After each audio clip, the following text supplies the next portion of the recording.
Hi everyone, I promised you a quick post on the black walnut and how easy they are to work with. So here it is, because the black walnuts, they're in season, they're ripe, they're ready, and they're versatile. Not only is there a delicious, very nutritious edible inside here, but the rest of it makes for what I like to call an interesting creatable. So we're gonna start on the edible portion first. The nuts, the walnuts, they're gonna fall from the tree. You'll notice the tree's very easy to identify.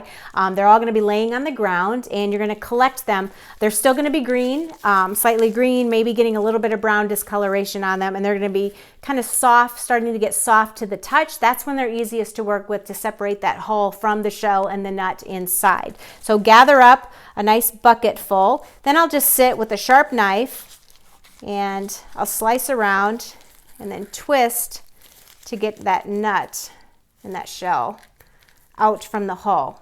I'll put these all in a big bucket, and then when I'll give them a power wash and rinse them off, kind of get some of that debris and the pulp off of them. Then I'll lay them all out on a rack and let them dry out. And then once they're dry, then you're ready to start cracking them open and getting the nut meats out from them. And to do that, if you have a nut cracker, that works great, or I just use a hammer.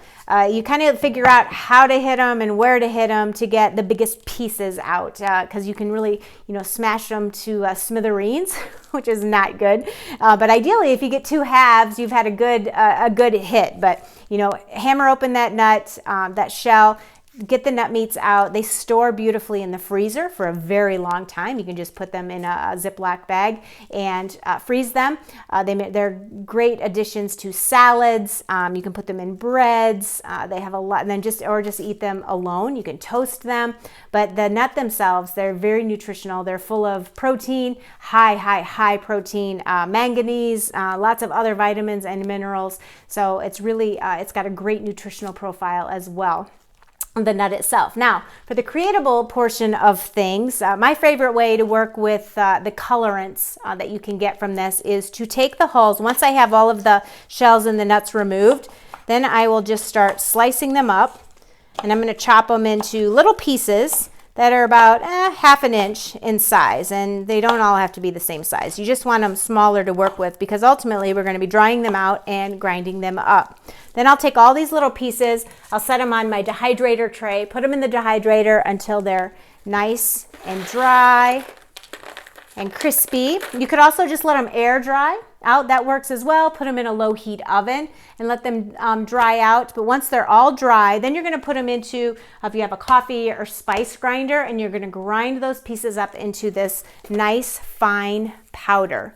And what I like about drying out, creating this powder is I can then create the stains as I need them and as I want to use them. So it's very easy to store this and then use it, like I said, as you need it. And then what you'll do is you'll mix this powder. You'll mix it with water, boil it to create your stain. I think I use about a 2 tablespoon powder to 1 cup water ratio. You can play around with the intensity of your color for that. You can also mix them with oils to create more of an oil-based stain. But again, it's a beautiful pigment. You get this rich, earthy brown color. You can use it on your papers, you can use it on your wood, your fabrics. And I found that it's one of those stains that you kind of need to let it sit for a bit, and then that color intensifies on whatever you're working with. Another way to get the stain is to simply put all of those hulls into a bucket, cover them with water, and then let them sit for a good month or so and let all of that color seep through, and then you'll strain it, filter it out nice. You can add a little bit of vinegar to it to create a preservative for it, and then use the stain that way. Another way you can get that color out a little bit sooner, and the richness, is by putting it on a stove, letting it boil and simmer for an hour or two, then leaving those holes in there, let them simmer a little bit further, maybe a couple of days. And again, play around with it to get the intensity of color. Some of it varies, with the ripeness of those hulls and what stage they're at. But don't be afraid to play around with it to get the color that you want to work with. But if you have access to a black walnut tree, I highly encourage you to give it a try. It's very satisfying and rewarding. And then don't forget that black walnut tree, you can tap it as we get into the winter months and start getting, things are starting to thaw out. We can tap them and get this delicious black walnut syrup as well.